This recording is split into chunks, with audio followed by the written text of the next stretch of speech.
ya bomoi na yo, soni ya libota na yo, akalaka na ngonga.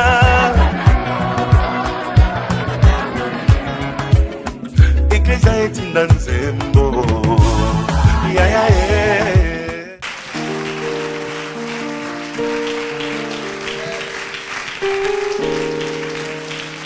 Alléluia. Bien-aimé, acclame bien le Seigneur, acclame bien Jésus de Nazareth, acclame le Dieu de gloire, le Dieu fidèle, acclame le Dieu puissant. Amen. Chaque fois que je viens ici, c'est un plaisir pour moi. Amen. Parce que c'est comme nous venons à la maison. Amen. Étant chez mon frère, c'est comme à la maison. Alléluia. Et ce matin, je veux parler à quelqu'un. Dis Amen. Je veux te dire la vérité. Dis Amen. Si tu aimes la vérité, acclame le Seigneur.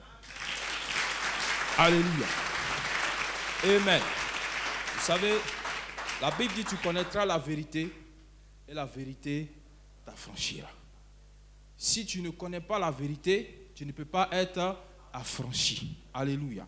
Donc il est important de comprendre la pensée de l'Éternel. L'homme de Dieu a dit quelque chose de fort. Parce qu'il a dit, il aime dire la vérité. Amen. Nous prions Dieu qui nous donne la force de tout dire la vérité parce que ce n'est pas facile. Amen. Alléluia. Parce que je me rappelle ce jour, le Seigneur m'a appelé. Un monsieur était là. Et puis on était assis, on était sur la cité. Il passait. Il était habillé en blanc avec un drapeau du pays là, comme un monsieur un peu bizarre. Et j'étais avec des amis. Et il m'a regardé. Et la seule chose qu'il a retenue, il dit, fils de David, de ta bouche sortira la vérité. Alléluia. Et quand il m'a donné le passage, je suis rentré à la maison. Quand j'ai ouvert ma Bible, je n'ai pas oublié il y a longtemps, quand j'ai ouvert ma Bible, tout ce que le monsieur a dit s'est retrouvé dans la Bible. Alléluia. Et j'ai compris qu'un homme de Dieu, il doit dire la vérité.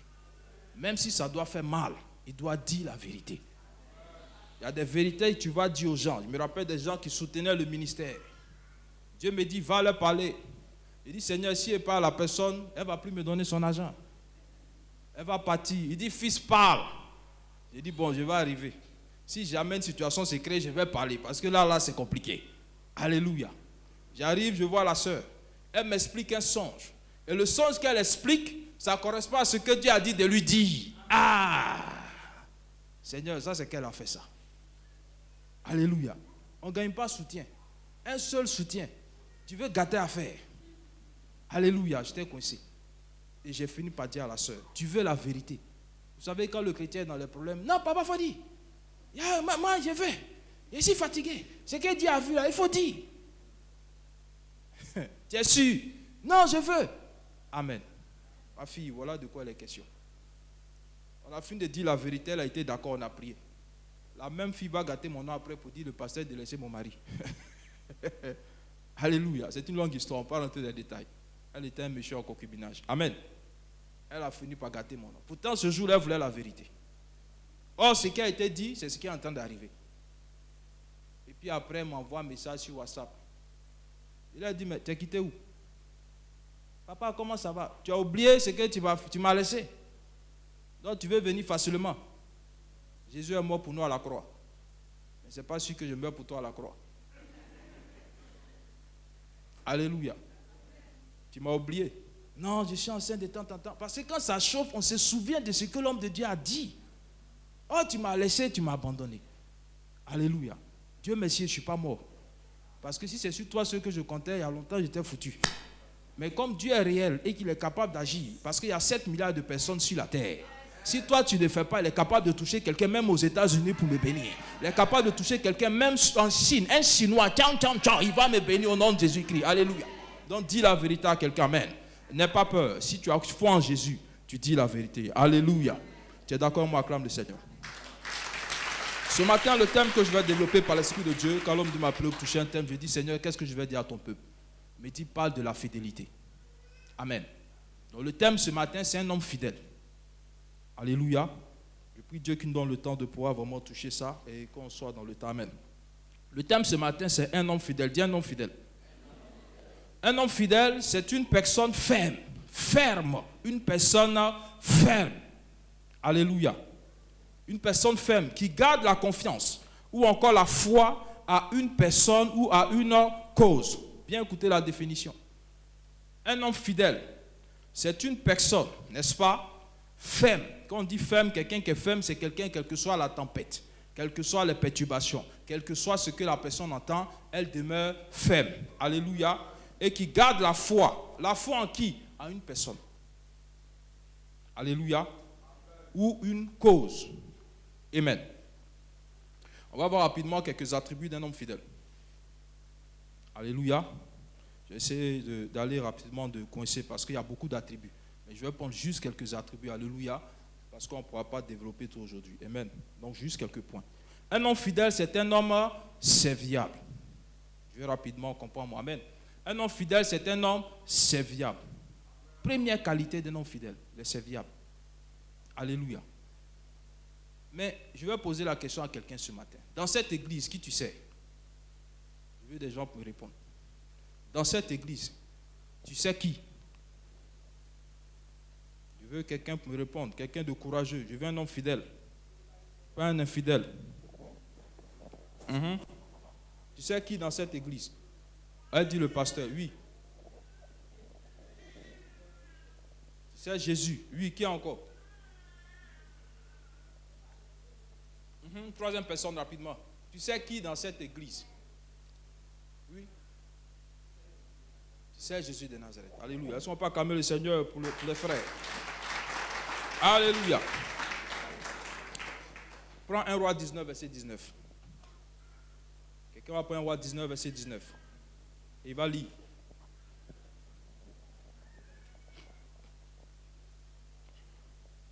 Un Roi 19, verset 19. Élie partit de là et il trouva Élisée, fils de Shaphat, qui labourait. Il y avait devant lui 12 paires de bœufs et il était avec la 12e. Élie s'approcha de lui et il jeta sur lui son manteau. Donc vous avez vu, c'est Élisée. Élie était là un prophète qui passait, il a vu Élisée.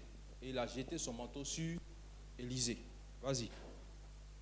Élisée, quittant ses bœufs, Oui.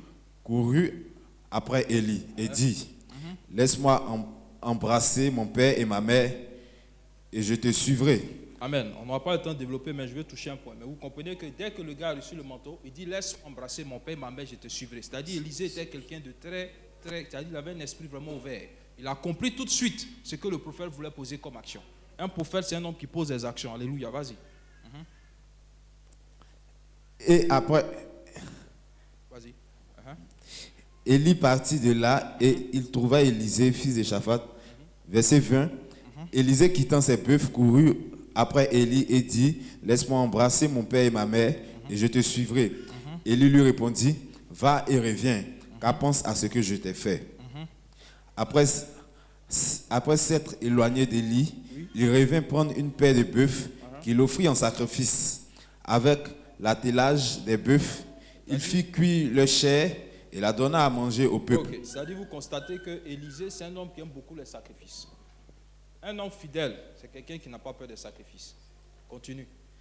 Puis il se leva, suivit Élie et fut à son service. Il fait au service de qui?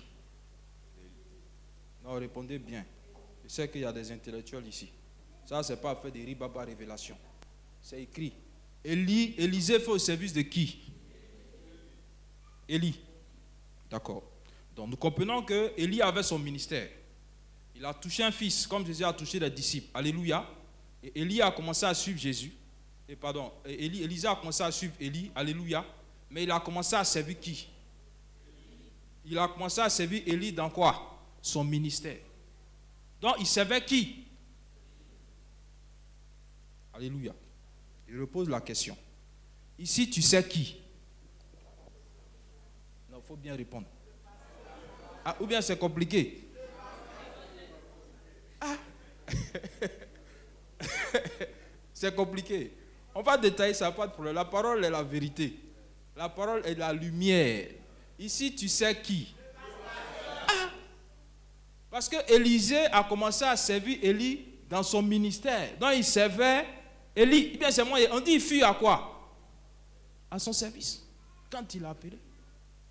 Alléluia.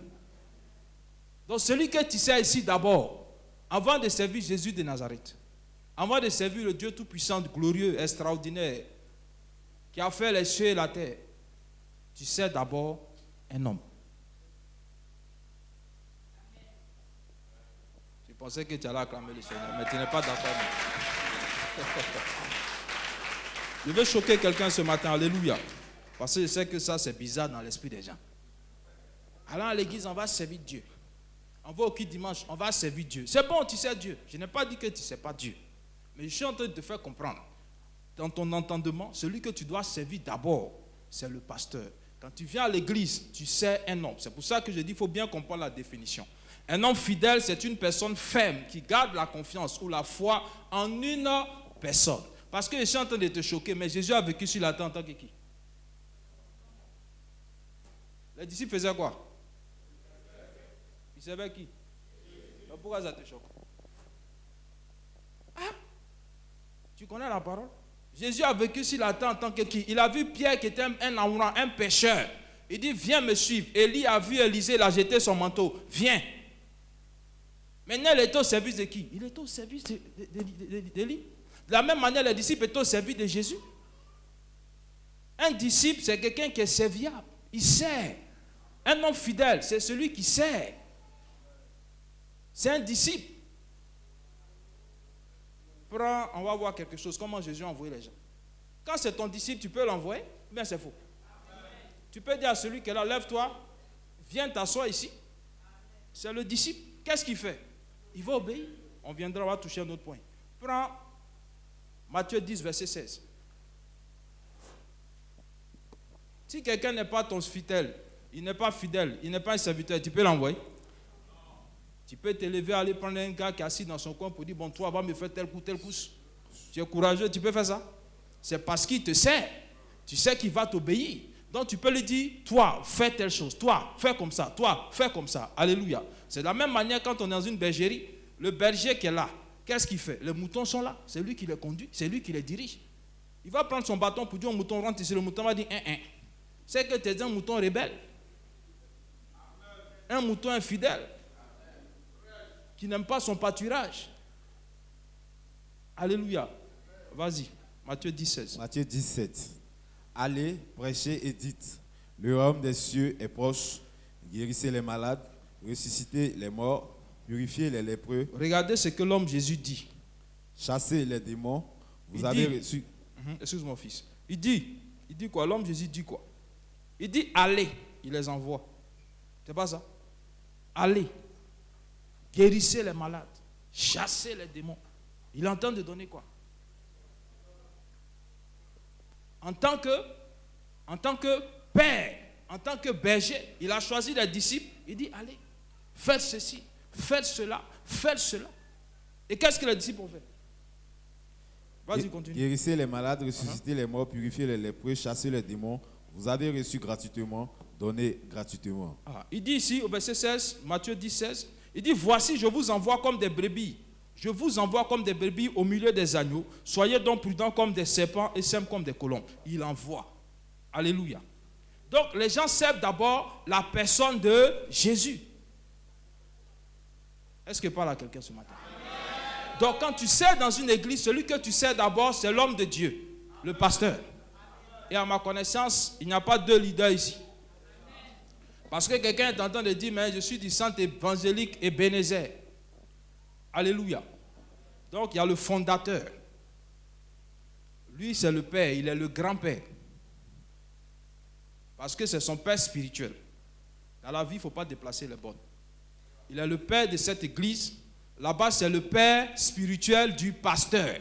Donc il devient ton grand-père. Ah, je chante choquer quelqu'un matin encore. Il n'entend pas bien, amen.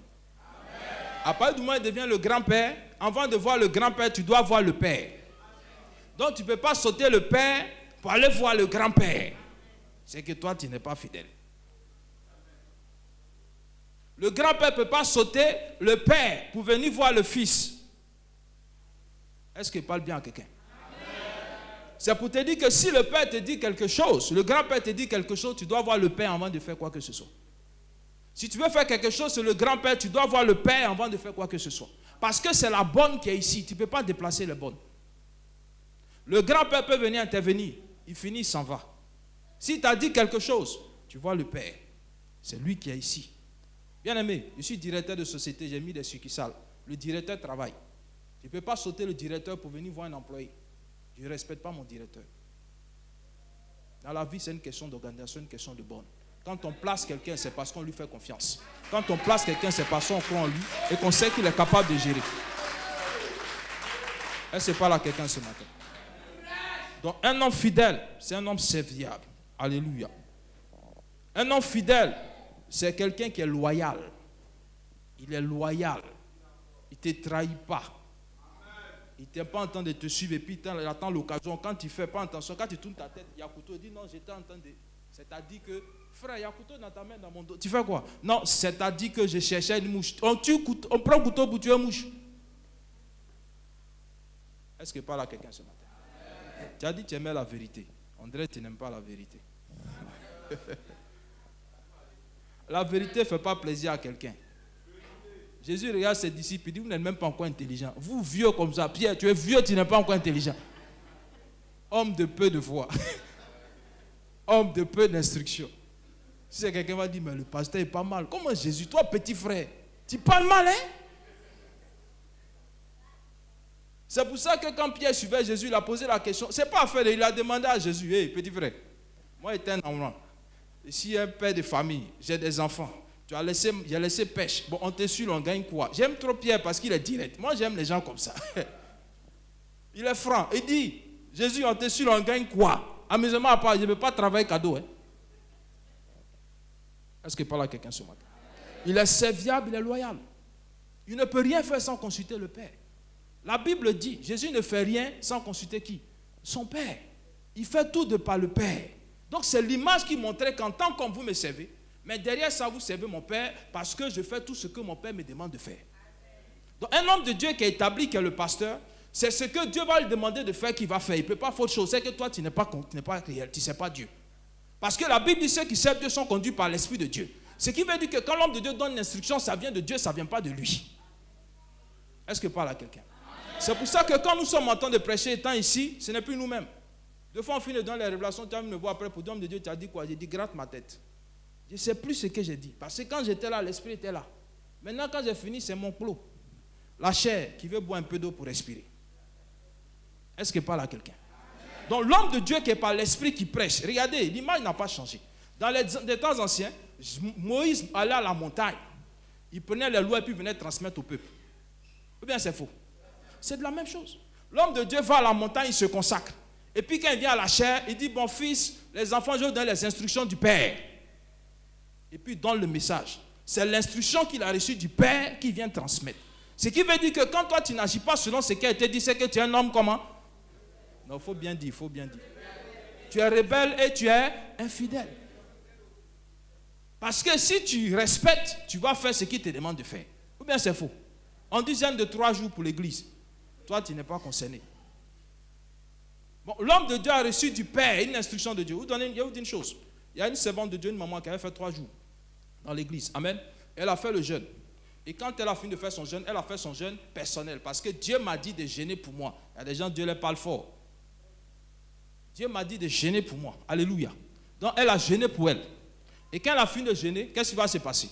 L'église a instauré un jeûne. Elles étaient 3 femmes. La maman dit, vraiment, moi j'ai fait mon jeûne que Dieu m'a mis à cœur. J'ai fini de faire mon jeûne. Je suis sorti d'un moment, un long moment, je suis fatigué. Donc les 3 copines disent, ça là, on va sauter ça parce que vraiment, Dieu n'a qu'à nous excuser. Pour elles, c'est l'homme de Dieu qui a parlé. Les mamans ont fait 3 songes. Elles ont fait le même songe, les 3 la même nuit. Il y a eu l'enlèvement, elles n'ont pas été enlevées. C'est la mère d'un de mes anciens, un mentor avant. Les mamans n'ont pas été enlevées. J'ai dit, le même songe, la même nuit, et puis les 3 en même temps. Elles se sont levées matin, elles étaient traumatisées. Ma soeur, je ne comprends pas, il y a un songe qui a fait. Hé, tu as fait aussi. Hé, tu as fait aussi. Hein? Donc ce que l'homme de Dieu a dit là, c'est Dieu alors. Elles n'ont pas été enlevées. Est-ce que parle à quelqu'un ce matin? On ne peut pas se mettre derrière la chair, donner des instructions, et c'est notre propre chair. Non, non, non. C'est pour ça que moi, quand quelqu'un m'invite pour intervenir, il me dit ce que Dieu te met à cœur, dis, j'aime ça. Ou bien lui-même, quand il reçoit quelque chose, c'est que c'est en conformité. Parce que je préfère que Dieu me dise ce que je vais dire au peuple. Parce que si tu viens me dire ce que je dois dire, pourquoi toi-même tu ne dis pas?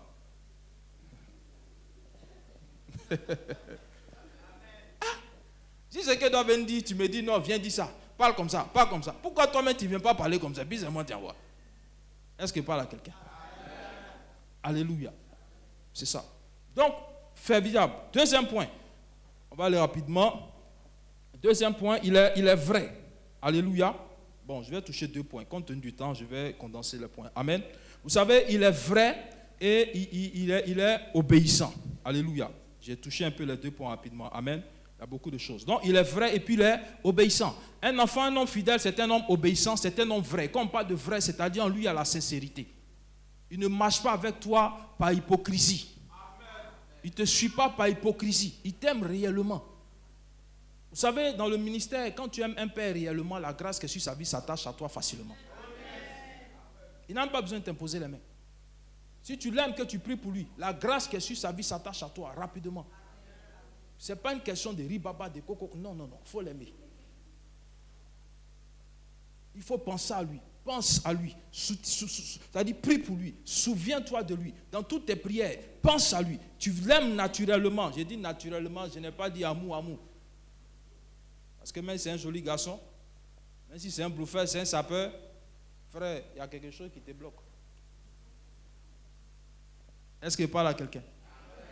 Tu l'aimes naturellement, c'est-à-dire un amour sincère. Comme on dit, un amour agapé. Alléluia. Tu l'aimes bien. Et tu es d'accord. Est-ce qu'il parle à quelqu'un? C'est ça. Il faut être vrai. La Bible dit, le temps viendra, on va chercher quoi? Des vrais. Ils adoreront le Père en esprit. Et puis il insiste encore en vérité. Tu ne peux pas être un chrétien, tu n'es pas vrai. Tu ne peux pas être un fidèle et tu n'es pas vrai. Tu es un tricheur. C'est-à-dire, toi, tu as une double mentalité, double pensée. Tu dis au pasteur, je suis avec toi, en même temps, derrière, tu n'es pas lui. Tu dis au pasteur, je suis avec toi, pendant que derrière, c'est toi qui le critique. Tu dis au pasteur, je suis avec toi, pendant que derrière, c'est toi qui raconte des choses. Bien aimé, tu n'es pas vrai. Quand il y a un problème, viens voir l'homme de Dieu. Je bénis Dieu pour sa simplicité et pour son amour pour le Seigneur. Alléluia. C'est quelqu'un qui aime Dieu. J'ai vu ça. Amen. J'ai vu ça. Parce que quand le temple est en train d'être fait de l'autre côté, où c'était au vallon, aux 2 plateaux, 7e tranche, il fallait une caution pour prendre le local. On faisait pratiquement les courses ensemble. Il dit, homme de Dieu, je vais vendre ma voiture pour chercher la caution pour faire l'église, pour payer la caution. J'ai cherché le gars, je le regarde bizarrement.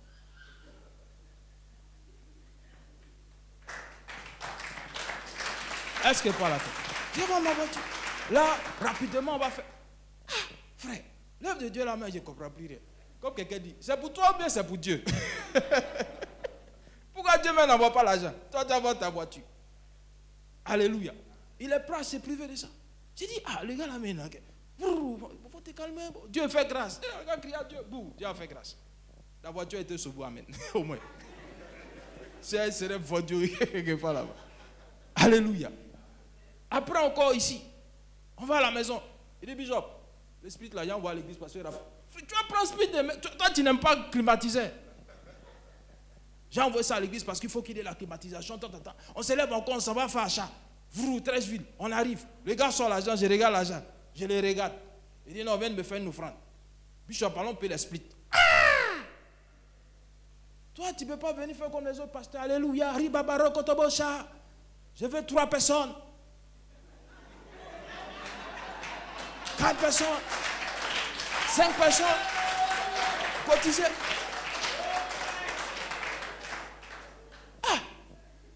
C'est toi ce qui as venu dresser dans le climatiseur ou bien? Je veux 5 personnes, 6 personnes. Prends à la maison, dépose. Quand comme ça on va voir, c'est 15 jours, on doit payer encore. Télévision, peut-être mais là sur la télévision, on vient ici maintenant.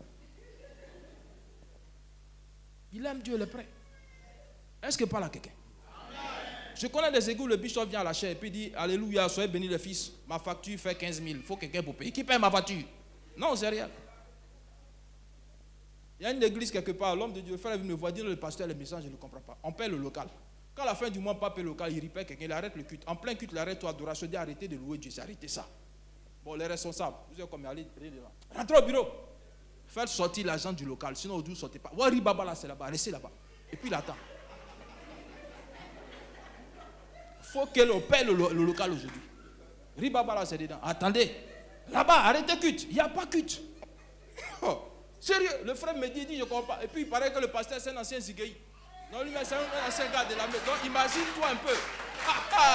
Imagine-toi. Faut pas payer. Faut pas faire sortir l'argent. Tu vas rêver les vieux devant lui. Alléluia. Ça va sortir. On dit c'est un ancien. Non, le gars me parle. Pourtant, le gars me parle l'enfant, mais il a compris qu'il y a son calmeur. Dieu de Dieu, comment on peut faire les choses comme ça? Il dit non, c'est bien fait. Des fois, il faut ça aussi. Comme ça, les gens vont comprendre. L'œuvre de Dieu, le fardeau, tu partages le fardeau. Amen. Un homme vrai, il faut être vrai. Alléluia. C'est pour ça que quelqu'un qui n'a pas peur de faire ce genre de choses pour Dieu, il ne faut pas avoir peur de faire quelque chose dans sa vie. Il ne faut pas avoir peur. Alléluia. Si Dieu te parle, fais-le. Un homme obéissant, vrai.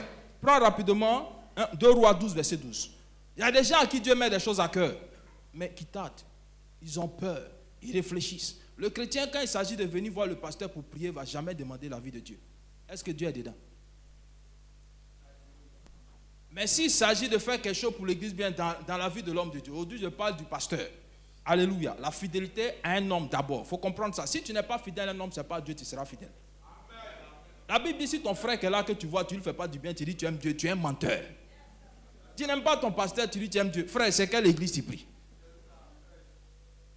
Tu ne le respectes pas, tu dis je respecte Dieu. Tu respectes qui? Tu mens. Excusez-moi, mais c'est la vérité. Ce n'est pas la vérité. Alléluia. 2 Rois 12, verset 2. Vous allez voir, je vais montrer ici que deux fois Dieu met des choses au cœur des gens. Parce que les fidèles souvent ont l'impression que c'est le pasteur qui est en train de prier pour moquer. Il n'a qu'à lève ta main. Ce n'est pas le pasteur. Il a venir prier. S'il doit prier sur le cœur de chaque fidèle, waouh. Deux fois Dieu te marque. Non, ça c'est le pasteur. Quand tu vois, tu l'évites. Ma fille, sois bénie, papa. Encore de ça, d'autres ne viennent pas à l'église 2 jours. Dès dimanche, ma fille a quoi? Non, papa, c'est-à-dire qu'il y avait un léger malaise. Un léger malaise. Tu fuis le pasteur. Parce que tu penses que c'est lui qui a le problème. Ce n'est pas lui. Dieu met à cœur. Fils, lis. 2 Rois 12, verset 12. C'est Dieu qui parle. Pour les maçons et les tailleurs de pierre, pour les achats de bois et de pierres de taille nécessaires aux réparations de la maison de l'Éternel, et pour toutes les dépenses concernant les réparations de la maison. Mais avec l'argent qu'on apportait dans la maison de l'Éternel, on ne fit pour la maison de l'Éternel ni bassin d'argent, ni couteau, ni coupe, ni trompette, ni aucun ustensile d'or ou d'argent. On le donnait à ceux qui faisaient l'ouvrage afin qu'ils l'employassent à réparer la maison de l'Éternel. On ne demandait pas de... 2 Rois 12, verset 2. Excuse-moi. Là, je suis perdu. 2 Rois 12, verset 2. Pardon. Joas fit ce qui est droit aux yeux de l'Éternel. Tout le temps qu'il suivit les directions du sacrificateur Jojada. Seulement, les hauts lieux ne disparurent point. Le peuple offrait encore des sacrifices et des parfums sur les hauts lieux. Joas dit au sacrificateur, tout l'argent consacré qu'on apporte à la maison de l'Éternel, l'argent ayant cours, savoir l'argent pour le rachat des personnes d'après l'estimation qui en est fait, et tout l'argent qu'il vient au cœur de quelqu'un d'apporter à la maison de l'Éternel. Tout l'argent qui vient où ça? Au cœur de quelqu'un d'apporter à la maison de Dieu. Donc ça vient à ton cœur. Donc Dieu met à ton cœur. Ce n'est pas d'un homme de Dieu. Alléluia. Peut-être que Dieu peut te révéler un besoin particulier.